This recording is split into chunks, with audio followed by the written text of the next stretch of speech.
بسم اللہ الرحمن الرحیم۔ السلام علیکم۔ غامدی صاحب کے ساتھ ہفتہ وار سوال و جواب کی براہ راست نشست کو لے کر ایک دفعہ پھر ڈائر اسمبلی کا غامدی سینٹر سے حاضر خدمت آغاز کرتے ہیں ہم سے دعوت دین سیریز۔ دعوت دین اور اس کا طریقہ کار اس موضوع پر گفتگو کا ہم نے آغاز کیا تھا۔ آج اس سلسلے کی 11ویں نشست ہے۔ میرے ہاتھ میں مقامات کتاب ہے ہماری دعوت غامدی صاحب کا مضمون۔ ہم ان سے سمجھ رہے تھے کہ اس کے مشمولات میں وہ کیا چیز ہے جو وہ کہنا چاہتے ہیں۔ ہم سب آپ لکھتے ہیں کہ ہم انہیں دعوت دیتے ہیں کہ اپنے ماحول میں اور اپنے دائرہ عمل میں وہ ایک دوسرے کو بھلائی کی نصیحت کریں اور برائی سے روکیں۔ یہ ان کا فرض ہے جو ان کے پروردگار نے ان پر عائد کیا ہے۔ یہ فرض باپ کو بیٹے کے لیے، بیٹے کو باپ کے لیے، شوہر کو بیوی کے لیے اور بیوی کو شوہر کے لیے، بھائی کو بہن کے لیے اور بہن کو بھائی کے لیے، دوست کو دوست کے لیے اور پڑوسی کو پڑوسی کے لیے۔ غرض یہ کہ ہر شخص کو اپنے ساتھ متعلق ہر شخص کے لیے ادا کرنا ہے۔ چنانچہ وہ جہاں یہ دیکھیں کہ ان کے متعلقین میں سے کسی نے کوئی خلاف حق طریقہ اختیار کیا ہے، انہیں چاہیے کہ اپنے علم اور اپنی استعداد و صلاحیت کے مطابق اسے راستی کی روش اپنانے کی نصیحت کریں۔ ہم سب بالعموم یہ دیکھتے ہیں کہ جب اس طرح کی کوئی بات کی جاتی ہے کہ ہم لوگوں نے اپنے دائرے کے اندر کام کرنا ہے، باپ کو بیٹا، بیٹے کو باپ، بھائی کو بھائی، پڑوسیوں کو آپس میں، تو کہا جاتا ہے کہ جو سوشل ایولز ہیں، جو سماجی سطح پہ بڑی برائیاں ہوتی ہیں، ان کو ختم کرنے کی حوصلہ شکنی کی جا رہی ہوتی ہے۔ جب آپ چیزوں کو محدود کر دیتے ہیں، کہتے ہیں بھائی آپ اپنے دائرے میں ارد گرد چیزوں کو دیکھیں، اور ایک تاثر اس سے جاتا ہے کہ تو بڑے چھوٹے چھوٹے سے کام ہیں، یعنی میں اپنے والد صاحب سے کیا میری اتنی معاملات ہوں گے، اصل خرابی تو سماج میں پائی جاتی ہے، باہر پائی جاتی ہے۔ تو اس پیراگراف میں کیا چیز ہے جو بتانا مقصود ہے؟ سماج کوئی دوسری دنیا کی مخلوق ہے۔ سماج کیا ہے؟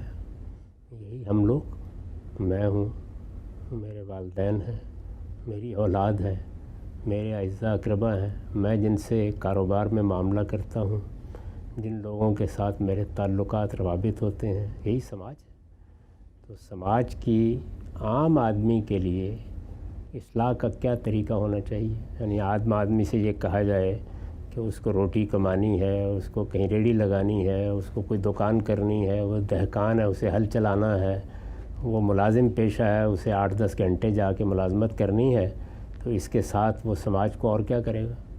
تو اللہ تعالیٰ کے دین میں یہ اصول میں اس سے پہلے بھی عرض کر چکا، طے کر دیا گیا ہے، اور وہ یہ کہ لا یکلف اللہ نفسا الا وسعہا۔ اللہ ہر بندے پر جو ذمہ داری بھی ڈالتا ہے اس کی وسعت کے مطابق ڈالتا ہے، اس کی مقدرت کے مطابق ڈالتا ہے، اس کے حالات کے مطابق ڈالتا ہے۔ عام آدمی اپنے سماج کی اصلاح کر رہا ہے لیکن اپنے دائرے میں کرے گا، یعنی اس کا دائرہ عمل کیا ہے؟ یہی اس کے اپنے متعلقین، اس کے اعزاء، اس کے اقربا، اس کے دوست، اس کے احباب، ان کی اصلاح۔ اور اصلاح سے بھی کیا مراد ہے؟ اصلاح سے مراد یہ نہیں ہے کہ وہ دین کا دائی بن کے کھڑا ہو گیا ہے، بلکہ یہ کہ جو مسلمہ برائیاں ہیں اور مسلمہ بھلائیاں ہیں ان کے بارے میں نگران رہا جائے۔ اس سے پہلے بھی ہم بڑی تفصیلی گفتگو کر کے دیکھ چکے ہیں کہ فرد کے لیے دعوت کی یہی ذمہ داری ہے۔ وہاں قرآن مجید نے دین کے اوامر و نواہی کا ذکر ہی نہیں کیا، وہاں معروف اور منکر کا ذکر کیا ہے۔ معروف یعنی وہ بھلائیاں جو ساری انسانیت مانتی ہے، وہ برائیاں جو ساری انسانیت مانتی ہے، ان کے بارے میں ایک دوسرے کو توجہ دلانا۔ پھر میں نے یہ عرض کیا تھا کہ اللہ تعالیٰ نے خاص اہتمام کیا ہے، جہاں یہ حکم ارشاد فرمایا ہے وہاں یہ الفاظ آ گئے ہیں کہ بعضہم اولیاء و بعض، اور دوسری جگہ اس میں تواصع کا صیغہ استعمال کر کے بتا دیا ہے کہ یہ انسان کا وہ دائرہ ہے جس میں وہ اٹھتا ہے، بیٹھتا ہے، کام کرتا ہے۔ تو یہاں کسی کو مشقت اٹھا کے نہ ایران جانا ہے نہ توران جانا ہے، وہ اپنے گرد و پیش میں دیکھے گا، یہ میری بیوی ہے، یہ میرا بیٹا ہے، یہ میری اولاد ہے۔ بیوی دیکھے گی یہ میرا شوہر ہے، یہ میرا بھائی ہے، یہ میری بہن ہے۔ وہ اس دائرے میں جہاں کہیں کوئی خرابی دیکھیں توجہ دلا دیں۔ تو یہی دائرہ ہے جس میں عام آدمی پر ذمہ داری ڈالی گئی ہے۔ معاشرہ بحیثیت معاشرہ، قوم بحیثیت قوم، انسانیت بحیثیت انسانیت، اس کے لیے دوسرا اہتمام کیا گیا ہے، اور اس کی تفصیل ہم کر چکے ہیں کہ پوری انسانیت کے لیے یہ اہتمام اس طرح کیا ہے کہ جزیرہ نما عرب کو اپنے لیے خاص کر کے بنی اسماعیل پر یہ ذمہ داری ڈالی ہے کہ جس چیز کی گواہی پیغمبر نے ان پر دی ہے وہ پورے عالم پر اس کی گواہی دیں۔ اور اسی طرح سے ہر حکومت پر یہ ذمہ داری ڈالی ہے کہ وہ جمعہ کا ممبر سنبھالے اور لوگوں کو عمومی نصیحت اور تلقین کے لیے اس ممبر کو استعمال کرے، اور جہاں یہ ضرورت ہے کہ قوت استعمال کی جائے ظاہر ہے کہ اگر جرائم ہوں گے تو قوت بھی استعمال ہوگی، تو وہاں اس کا اہتمام کرے۔ اور اسی طریقے سے جو لوگ دین کے عالم ہیں، جن کو اللہ تعالیٰ نے یہ ذوق دیا کہ وہ دین میں بصیرت پیدا کریں، ان کے لیے یہ دائرہ مقرر کیا گیا، پوری قوم کے ساتھ بات کریں۔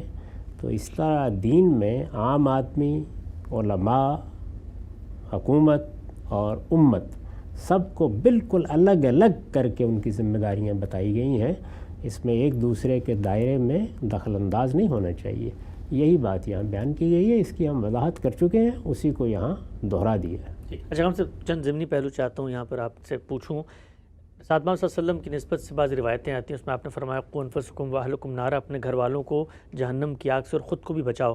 جب آپ یہ فرماتے ہیں کہ جو تلقین اور نصیحت کا دائرہ ہے یہ تو معروفات تک مبنی ہے، لیکن دین تو یہ بتاتا ہے کہ باپ کی ذمہ داری ہے کہ بچے کی نماز اگر فوت ہو رہی ہے، بچہ خلاف شریعت کوئی کام کر رہا ہے تو اس کو اپنے دائرے میں روکیں، چونکہ وہ اس کے نتیجے میں جہنم میں چلا جائے گا، تو جہنم سے بچانا بھی تو ایک باپ کی ذمہ داری ہے۔ اس میں کیا شک ہے؟ یہ کام تو اس کو، اگر وہ جہنم کو جہنم سمجھتا ہے تو کرنا ہی ہے، یہ تو اس کا لازمی نتیجہ ہے۔ لیکن اللہ تعالیٰ نے ذمہ داری کس چیز کی ڈالی ہے، اس پہ غور کیجئے کہ اگر معروف محکم ہوگا اور منکر کا صحیح شعور پیدا ہوگا تو یہ اس کے نتائج ہیں، وہ آپ سے آپ نکل آئیں گے۔ یعنی یہ بات جب انسان جان لیتا ہے کہ میں کیا ہوں، میرا اس کائنات سے کیا تعلق ہے، اگر میرا کوئی خالق ہے تو اس سے میرا کیا تعلق ہے، تو یہ معروفات کی بنیادیں ہیں۔ ان کو جب اس نے سمجھ لیا تو اب باقی چیزیں جتنی ہوں گی وہ تو ان کی فرع ہیں، خود بخود واضح ہو جائیں گی۔ تو ہر آدمی اپنے دائرے میں یہ کام کرے گا، اور اس میں بھی کہاں کیا کرنا ہے۔ یعنی ایک طرف آپ کی اولاد ہے، اس کے بارے میں آپ اور بات کرنے کا حق رکھتے ہیں، وہاں تو یہ بھی ہے کہ چونکہ باپ کو ایک طرح کا اختیار حاصل ہوتا ہے تو وہ برائی کو بعض موقعوں پر سختی سے بھی روک سکتا ہے، لیکن کیا یہی کام ہم ہمسائے کے ساتھ بھی کر سکتے ہیں؟ یہی اپنے دوست کے ساتھ بھی کر سکتے ہیں؟ تو ہر شخص کا جو دائرہ ہے اس میں وہ اپنی ذمہ داریوں کو فطرت کے بنائے ہوئے اصولوں ہی پر انجام دے گا۔ آگے بڑھاتے ہیں سلسلہ گفتگو کو۔ اچھا، آپ سے بھی بتائیے گا، جب آپ یہ فرماتے ہیں، یہاں پر آپ نے لکھا بھی اور عام آدمی کی دعوت کے دائرے کے حدود بھی متعین کیے، باپ کو بیٹے، بیٹے کو باپ کے بارے میں اسی حق کی اور صداقت کی جگہ پہ کھڑے ہونا ہے اور اسی کی دعوت تلقین کرنی ہے، نیکی خیر کی، تو اس میں عمر کی کیا قید ہے؟ یعنی ہم یہ دیکھتے ہیں کہ بالعموم ماں باپ آخری عمر تک جان گھلا دیتے ہیں، بچے اگر کسی منکر میں پڑے ہوئے ہیں اس میں پریشان رہتے ہیں اور اس خوف میں بھی ہوتے ہیں، اندیشے میں بھی کہ اگر ہم نے ان کو مستقل دعوت نہ دی اور یہ راہ راست پر نہ آئے تو شاید ان کا وبال ہم پر آ جائے۔ تو اس میں کیا کوئی دعوت کی عمر بھی ہے؟ مثلا یہ کہ جی بچے اگر بلوغت کو نہیں پہنچتے تب تک باپ کی ذمہ داری ہے، اس کے بعد نہیں ہے؟ دیکھیے، بلوغت سے پہلے تو ہم بہت سی چیزوں کا پابند کر سکتے ہیں بچوں کو۔ اگر وہ کسی برائی کا ارتکاب کرتے ہیں تو ان سے ہم نمٹ سکتے ہیں، روک سکتے ہیں، لیکن بلوغت کے بعد پھر صرف دعوت ہی کا تعلق رہ جاتا ہے۔ یہ ذمہ داری تو آخر تک رہتی ہے۔ اگر میری اولاد ہے یا میرے اعزاء ہیں، میرے اقربا ہیں، اور میں ان میں کوئی برتر حیثیت رکھتا ہوں جیسے باپ اولاد کے لیے رکھتا ہے، تو سوال یہ ہے کہ میں ان کے خیر و شر سے بے نیاز کیسے ہو سکتا ہوں؟ توجہ دلاؤں گا اور آخری عمر تک دلاؤں گا۔ یعنی اللہ تعالیٰ کے پیغمبروں نے تو بستر مرگ پر بھی نصیحتیں کی ہیں اور وصیت کی ہے، لیکن نصیحت اور وصیت ہی تک میری ذمہ داری محدود ہے۔ جب تک بچہ بالغ نہیں ہے اس وقت تک میرا حق ہے کہ میں اس کو کوئی چیز سمجھاؤں، اس کے سامنے کسی چیز کو واضح کروں، اور اگر موضوع ہو، حکمت کا تقاضا ہو تو سختی بھی برتوں، لیکن یہ میرا اختیار اس وقت ختم ہو جاتا ہے جب وہ بلوغ کی عمر کو پہنچ جاتا ہے۔ اچھا، ہم سے یہ جو چیزیں اس میں بیان ہوئی ہیں کہ پڑوسی کو پڑوسی کا خیال رکھنا ہے، بچوں کو والدین کے سامنے حق کی بات کرنی ہے، سچائی کی بات کرنی ہے، بظاہر بڑی جس کو آپ کہتے ہیں کتابی سی باتیں لگتی ہیں، بڑی سادہ سی اخلاقی باتیں ہیں، لیکن میں آپس میں ذاتی طور پر پوچھنا چاہتا ہوں آپ سے، دیکھنے میں آیا کہ سب سے مشکل کام یہی ہے کہ مثلا آپ گھر میں دیکھیں، اب باپ نے یا ماں نے کو بات کر دی ہے، بیوی کی اختلفی ہو رہی ہے، لیکن آپ کی ہمت نہیں ہوتی کہ آپ اس موقع پر سچائی کے ساتھ کھڑے ہوں۔ اسی طریقے سے بڑے فلسفی، بڑے افلاطون، بڑے علامہ ہوں گے، لیکن پڑوسی کے گھر کے بچے کی گیند آپ کے گھر میں آ گئی ہے تو ایسی اس کی طبیعت صاف کرتے ہیں۔ چھوٹی چھوٹی چیزیں ہوتی ہیں لیکن ان میں ہم بالکل پیچھے ہو جاتے ہیں اور لگتا ہے کہ یہ کیا ہے، یہ تو ہو ہی جائیں گی، لیکن سب سے مشکل چیزیں بھی یہی ہوتی ہیں۔ اس میں کوئی شک ہی نہیں۔ اسی وجہ سے ہمارے دین میں ابتدا ہی یہاں سے کی گئی ہے، یعنی فرد کی ذمہ داری یہی بتائی گئی ہے کہ وہ اپنے اس دائرے میں محتاط بھی رہے، متنبہ بھی رہے، اپنی ذمہ داریوں کو ادا کرنے کے لیے ہوشیار بھی رہے۔ یہ دائرہ ہے جس میں یہ مشکل چیز ہوتی ہے. آپ واز کہنے کے لیے کہیں کھڑے ہو جائیں, کسی نے سنا کسی نے نہیں سنا, وہ تو سب کر لیتے ہیں, اور بعض لوگ جن کو غیر معمولی صلاحیتیں حاصل ہوتی ہیں وہ اس میں اپنی تسکین کرتے ہیں. دیکھیے, ایک بڑے عالم کی بھی ایک ذمہ داری وہ ہے جو اس کی قوم کے حوالے سے ہے. وہ آپ نے کسی جگہ درس دے کر, کسی جگہ لوگوں کو نصیحت کر کے, کسی جگہ ان کے سوال کا جواب دے کے, ان کو تعلیم دے کے پوری کر لی, لیکن ایک فرد کی حیثیت سے, یعنی آپ کی ایک انفرادی حیثیت بھی ہے, اس میں تو یہی ذمہ داری ہے. اور یہ ذمہ داری آپ کو اپنے گھر میں انجام دینی ہے, اپنے اعزاء میں انجام دینی ہے. اس میں بڑی مشکل صورتحال پیدا ہو جاتی ہے. یعنی کسی کی لڑائی ہو گئی, کسی کا جھگڑا ہو گیا, کسی معاملے میں کسی نے زیادتی کر دی, اب اس میں آپ کو سچی بات کہنا ہوتی ہے. اس میں حکمت تو ضرور مرہوز رکھنی چاہیے, یعنی لٹ نہیں مارنی چاہیے, لیکن بہرحال سچی بات ہی کہنی ہے, سچائی کی گواہی دینی ہے. اور نصیحت کرنی ہے تو درد مندی کے ساتھ کرنی ہے, لیکن نصیحت تو بہرحال کرنی ہے. تو یہ معاملہ حکمت کے ساتھ, دانائی کے ساتھ ہمیشہ اس کو بیان کیا نا, ادعو الی سبیل ربک بالحکمہ. اور نصیحت کے بارے میں کہا ہے بالموعظۃ الحسنہ, یعنی تم اپنے پروردگار کے راستے کی طرف بلاؤ. معروف کا راستہ پروردگار کا راستہ ہے, اسی معروف پر دین کی ہدایت مبنی ہوتی ہے, وہ پروردگار کا راستہ ہے. بلاؤ لوگوں کو, لیکن حکمت کے ساتھ. نصیحت کرنی ہے تو اچھی نصیحت کرو. وجادلہم باللتی ہی احسن. اور اگر کسی وقت کوئی مباحثے کی صورت پیدا ہو جائے تو حسن عمل کا ثبوت دو, خوبی کا طریقہ اختیار کرو, اچھے طریقے سے بات کرو. یعنی آستینیں چڑھا لینا اور رگیں پھول جانا اور دوسرے کے اوپر چڑھ دوڑنا یہ طریقہ نہیں ہے, بلکہ دوسرے کی عزت کا خیال کرتے ہوئے, مجلس کا خیال کرتے ہوئے, بات کرنے کے آداب کا لحاظ کرتے ہوئے اپنی بات اپنے گرد و پیش کے لوگوں تک پہنچاؤ. ہم سے نقطے واضح ہوئے. اس پیراگراف سے متعلق ایک آخری توضیحی سوال بھی ہے, وہ یہ کہ ہم بالعموم خیال رکھنا چاہتے ہیں والدین بچوں کا, اسی معاملے میں ان کو نیکی خیر کی نصیحت کرنا چاہتے ہیں, لیکن ایک کو نصیحت کرنے کے نتیجے میں ہم دیکھ رہے ہیں کہ دوسرے کی حق تلفی ہو رہی ہے. مثلا ہم پڑوسی کے کسی معاملے میں اس کو رعایت دے دیتے ہیں, اور اسی طرح سے کوئی خلاف حق اس نے کام کیا اس سے صرف نظر بھی کرتے ہیں, تنصیب بھی کرتے ہیں, لیکن اس کے نتیجے میں گھر والے ناراض ہو جاتے ہیں. یا بیوی کو کوئی خیر اور نیکی کی بات کی نصیحت کرتے ہیں, اماں جی ناراض ہو جاتی ہیں. تو اگر ایک فریق ناراض ہو رہا ہو, اس کی حق تلفی ہو رہی ہو, تو پھر دوسرے کے ساتھ کیا کریں؟ نہیں, مطمئن رہنا چاہیے. یعنی آپ شائستگی کا طریقہ اختیار کریں, اپنی بات سچائی کے ساتھ کہیں, کبھی اپنی آواز بھی اونچی نہ ہونے دیں. پوری کوشش کریں کہ جو بات بھی بیان کر رہے ہیں اس میں لوگ یہ سمجھیں کہ یہ شخص انصاف کی بات کرتا ہے. تو کچھ دیر کے بعد لوگ آپ سے پھر انصاف کی بات سننے کے لیے ذہنی طور پر تیار ہو جاتے ہیں. انہیں یہ معلوم ہو جاتا ہے کہ اس جگہ حمایت نہیں ملے گی, بیجا حمایت نہیں ملے گی. اگر ہم صحیح ہوں گے تو حمایت ہوگی, اگر نہیں ہے تو نہیں ہوں گے. تو آپ تجربہ کر کے دیکھیے, یعنی ابتدا میں کچھ مشکل پیش آتی ہے, اس کے بعد بیوی سمجھ جاتی ہے کہ یہاں سے کوئی خیر نہیں ملنا اگر میں غلط رویہ اختیار کروں گا. ماں بھی سمجھ لیتی ہے. آہستہ آہستہ یہ سب بالکل درست اپنی جگہ پر آ جاتے ہیں. ہم اصل میں پہلے مرحلے میں ایک دوسرے کے ساتھ جھوٹ بولنے کی ابتدا کر لیتے ہیں, پھر ہمت ہی نہیں ہوتی کہ کوئی صحیح بات کہہ سکیں. تو بہت حوصلے کے ساتھ اور بڑی شائستگی اور تہذیب کے ساتھ آپ سچ بولنے کی ابتدا کر کے دیکھیے, اس کے بعد اس کی مشکلات بالکل آسان ہو جاتی ہیں. بہت اہم بات ہے. ہم سے پھر لوگ جو ہیں یہی توقع رکھتے ہیں کہ اس شخص کے ساتھ تو کوئی ہیرا پھیری نہیں ہو سکتی, یہ سیدھی اور سچی بات کرتے, آگے بڑھاتے ہیں اسی مضمون کے مشمولات کو. آپ لکھتے ہیں, دین و دنیا کے کسی معاملے میں ان کے جذبات, تعصبات, مفادات اور خواہشیں اگر انہیں انصاف کی راہ سے ہٹانا چاہیں تو حق و انصاف پر قائم رہیں, بلکہ یہ اگر گواہی کا مطالبہ کریں تو جان کی بازی لگا کر ان کا یہ مطالبہ پورا کریں. حق کہیں, حق کے سامنے اپنا سر جھکائیں, انصاف کی گواہی دیں اور اپنے عقیدہ و عمل میں انصاف کے سوا کبھی کوئی چیز اختیار نہ کریں. ہم سب جب آپ یہ فرماتے ہیں کہ انصاف کی گواہی دیں, اور یہاں بڑی خوبصورتی سے اس نقطے کو واضح بھی دیا, حق کے ساتھ کھڑے ہوں, تو ہم یہ دیکھتے ہیں کہ حق کے ساتھ کھڑے ہونے کی تو ایک قیمت ہے اور وہ قیمت چکانی پڑتی ہے. ایک سادہ مثال آپ کے سامنے رکھ کے کہتا ہوں. مثلا ہم یہ دیکھتے ہیں ہمارے جیسے غریب ترقی پذیر ملکوں میں پولیس کسی معاملے میں آپ کا کام روک دیتی ہے. اب اگر آپ حق کے ساتھ کھڑے ہوں تو آپ کا تو کام ہو ہی نہیں سکتا. پھر آپ فرماتے ہیں ایک دائرہ بھی ہے, ہمت بھی, استطاعت بھی ہے, تو وہاں پر تو حق کے سامنے کھڑے کا نتیجہ نکلتا ہے لوگ روند کے چلے جائیں گے. یہاں جو بات بیان کی گئی وہ اس طرح مختلف ہے.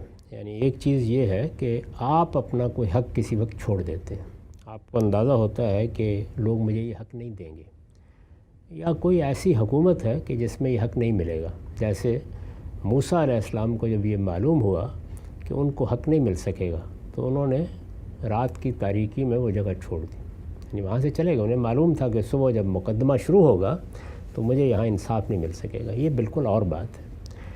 یہاں جو بات بیان کی گئی وہ یہ ہے کہ ہمیں قائم بالقسط بن کے رہنا ہے. اس کو قرآن مجید نے اس بات کو، جس کا خلاصہ آپ نے پڑھا ہے، 2 جگہ بیان کیا ہے. ایک سورہ نساء میں، ایک سورہ مائدہ میں، اور دونوں جگہ کم و بیش ملتے جلتے الفاظ ہیں. یا ایھا الذین آمنوا کونوا قوامین للہ شہداء بالقسط، یعنی اپنی زندگی اس طرح گزارو ایمان والو. ایمان کا تقاضا بیان کیا ہے. بہت بڑا حکم ہے یہ کہ تم ہمیشہ انصاف کی بات کرنے والے بن کر رہو، انصاف پر قائم رہو اور انصاف کی بات کرنے والے بنو. تو آپ سے جب کسی کو کوئی معاملہ پیش آئے، ایک تو یہ کہ آپ کو انصاف لینا ہے، ایک یہ ہے کہ جب آپ انصاف دینے کی جگہ پر ہیں تو اس کا پہلا تقاضا یہ ہے کہ آپ سے کبھی بے انصافی کا صدور نہ ہو. اور یہ قدم قدم پر پیش آتا ہے. صرف عدالتوں میں بے انصافی نہیں ہوتی، یعنی باپ بیٹے کے درمیان ہوتی ہے، بیوی شوہر کے درمیان ہوتی ہے، اولاد کے معاملات میں ہوتی ہے. بارہا آپ نے دیکھا ہوگا، اور میں نے دیکھا ہے اپنی زندگی میں، کہ والدین کے رویے سے اولاد بالکل عاجز ہو کر رہ گئی. یہ سب چیزیں دونوں جانب سے ہو رہی ہوتی ہیں. بے انصافی پر بے انصافی ہوتی چلی جاتی ہے. تو پہلی چیز تو یہ ہے کہ آپ کس پوزیشن میں، آپ باپ ہیں، آپ اولاد ہیں، جو بھی ہیں، جو آپ کی جگہ ہے، خود ہمیشہ لوگوں کو انصاف دیں، یعنی جب آپ دینے کی جگہ پر ہیں. دوسرا یہ ہے کہ 2 لوگوں کے درمیان انصاف کی بات کرنی پڑ جائے، جس کو یہاں شہادت سے تعبیر کیا ہے. یہ ابھی آپ نے اس کی مثال دی. ماں اور بیوی کے درمیان کرنی پڑ جائے، بہنوں اور بھائیوں کے درمیان کرنی پڑ جائے، اولاد میں ایک دوسرے کے بارے میں کرنی پڑ جائے. اس میں بڑے نازک مقامات آ جاتے ہیں. یعنی انصاف کی بات کرنا یا انصاف کی شہادت دینا، قائم بالقسط ہو کے رہنا. اس میں دیکھیے قرآن مجید نے یہاں یہ حکم بیان کیا ہے تو وہاں آگے کیا کہا ہے؟ اگرچہ تمہیں وہ انصاف کی گواہی اپنے خلاف، اپنے والدین کے خلاف، اپنے اعزاء اقربا کے خلاف دینی پڑے، تب بھی دو. ظاہر ہے کہ یہ تقاضا ہے اس کا. اچھا، یہی چیز جو ہے یہ اجتماعی زندگی میں بھی آ جاتی ہے. یعنی جیسے ہم قومی سطح پر بعض معاملات کے ذمہ دار بنا دیے جاتے ہیں، تو پھر بالکل وہی الفاظ سورہ مائدہ میں دہرائے ہیں. اور دیکھیے وہاں پر آگے کی آیت تبدیل کر دی ہے. وہاں کیا کہا ہے؟ لا یجرمنکم شنآن قوم علی الا تعدلوا اعدلوا هو اقرب للتقوی. تمہیں کسی قوم کی دشمنی بھی اس پر آمادہ نہ کرے کہ تم کوئی برائی کی بات کرو. دشمنی میں بھی تم انصاف کے خلاف بات نہیں کر سکتے. اعدلوا، اس وقت بھی جب تمہارا دشمن ہے تمہارے مقابلے میں انصاف کی بات کرو، یہی تقوی کے قریب ہے. تو یہ قائم بالقسط ہونا معمولی چیز نہیں ہے. یعنی انفرادی زندگی میں اپنے اور ماں باپ اور اعزاء اقربا کے خلاف بھی گواہی دینے پڑے تو دو، اور اگر قومی سطح پر اپنے دشمن کے معاملے میں بھی حق کہنا پڑے تو کہو. تو یہ دونوں چیزیں ہیں جس کو قرآن قائم بالقسط ہونے سے تعبیر کرتا ہے. اور اس میں ایک بڑا ہی لطیف پہلو یہ ہے کہ فرمایا ہے کہ تمہارا پروردگار بھی قائم بالقسط ہے. یعنی اس کی بھی شان یہی ہے کہ وہ اسی انصاف پر اپنی ذات میں بھی قائم ہے، اپنے معاملات میں بھی قائم ہے، اپنے سنن میں بھی قائم ہے، اپنے فیصلوں میں بھی قائم ہے، اور قیامت میں بھی اسی کا ظہور ہوگا. تو جب تمہارے پروردگار نے اپنے لیے یہ پسند کیا ہے تو تم سب کو بھی یہی کرنا ہے. تو یہ ایمان کا تقاضا ہے. اس کا مطلب یہ ہے، اس کا ہرگز یہ مطلب نہیں ہے کہ آپ کسی موقع پر سمجھتے ہیں کہ آپ کے ساتھ بے انصافی ہوگی تو وہاں آپ پتھروں سے سر ٹکرا دیں. نہیں، آپ گریز کر جائیں، اس سے کوئی فرق نہیں پڑتا. بہت ہی خوبصورت یہ نقطہ ہے. آخر میں چاہوں گا، میرے ذہن میں اتفاق سے وہ واقعہ آیا، مولانا حمید الدین فراہی جو غامدی صاحب کے استاد ہیں اور فکر فراہی کے ہاں مطلب اس پورے جو نظام فکر ہے اس کے وہ بانی سمجھے جاتے ہیں. ہم صاحب ان کا ایک واقعہ مختصر لوگوں کے لیے شاید ازدیاد ایمان کا باعث بنے.